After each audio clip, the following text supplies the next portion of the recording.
How you going, everyone? Back for another episode. Day 17, episode 17, day 17 of 365 days. And it's the sixth day of the 20k challenge. 20k challenge is looking pretty good. I think you'll all be impressed. Done a bit of the figures, but still got a few more to put together. I will release all that tomorrow in the next video, so that can be tomorrow's video. But for today, I really wanted to show you what's going to be a big part of the channel over the next 12 months. A big part of the channel in a small way. When I say that is, I'm not going to go in depth on this stuff, but I do, which I've said that before, but I do want to make it part of the channel because it is going to be a big part of the channel. So over here, this is my bench for doing board work. So I'll show you some of the equipment that I've got here. So we've got the scope. So that scope, as you can see, goes down to times 133. And if I go right out, you can kind of see it has a very good zoom on it.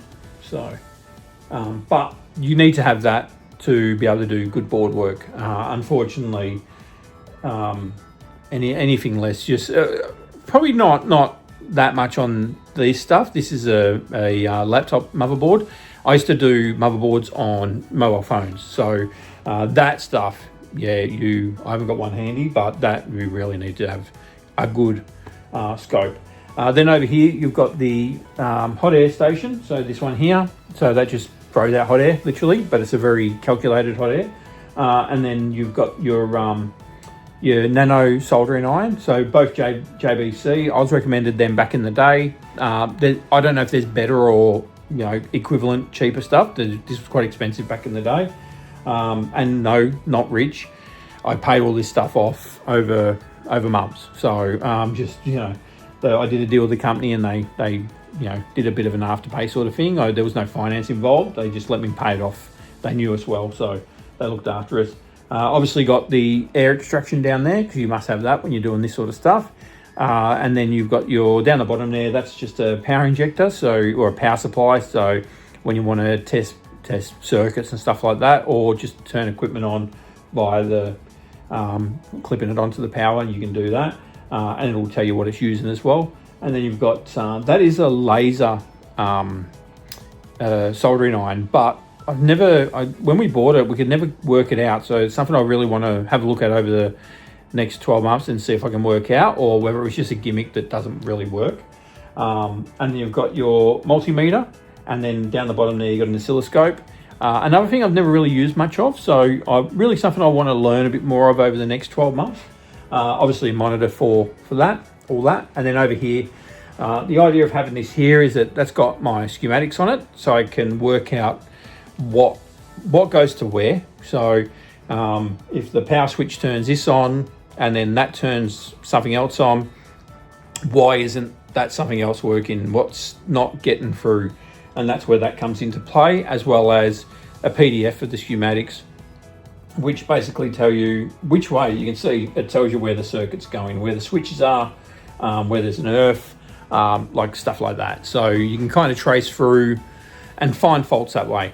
And that's what is going to be a big part of what I do over the next 12 months, because I think that is, I'm going to start my own slogan, Nichin the Niche. Anybody can go to a wholesaler and buy stuff that's ready to sell sort of thing. Mate, you might have to do some stuff. You might have to reload Windows onto it, or Mac OS or whatever, depending on what devices you're buying. So you might have to do some software-based stuff on it. And I'm using a poll for the first time, so I'm hoping it's not too dirty. Sorry if it is. But the idea is that I can go and buy. So if you say, for instance, a $500 laptop that you buy wholesale that you could sell for $600 or $700.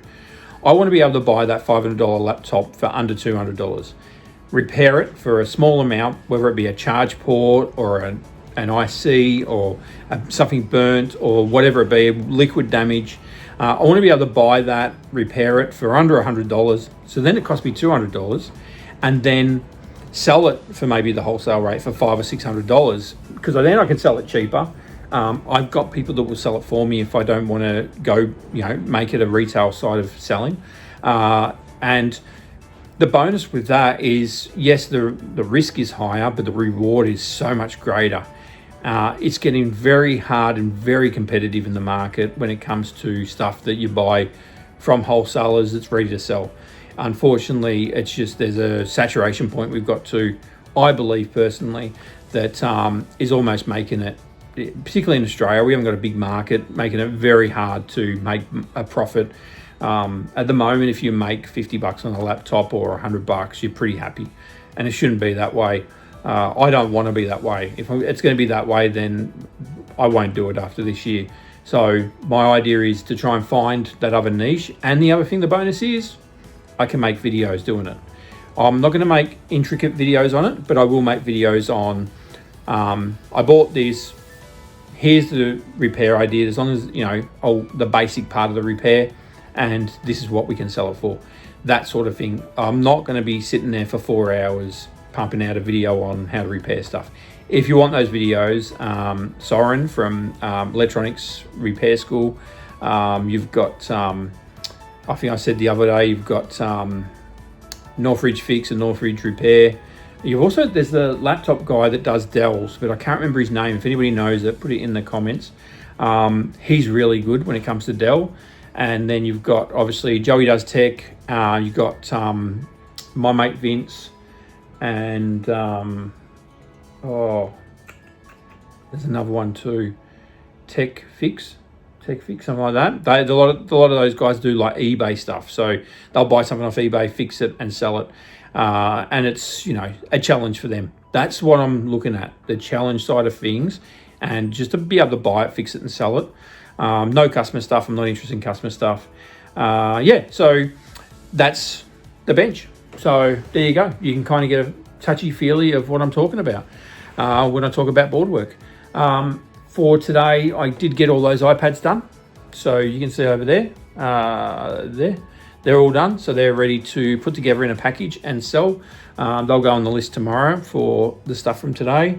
And I've been going through some boxes, trying to clear out some more junk as I'm trying to find stuff. I was trying to find stuff for the board bench, and for, well, I might as well start clearing some boxes out and get rid of some stuff. I even found, you'll like this. You might like this if you like this sort of stuff. So I actually found a box full of CPUs and RAM. So something different.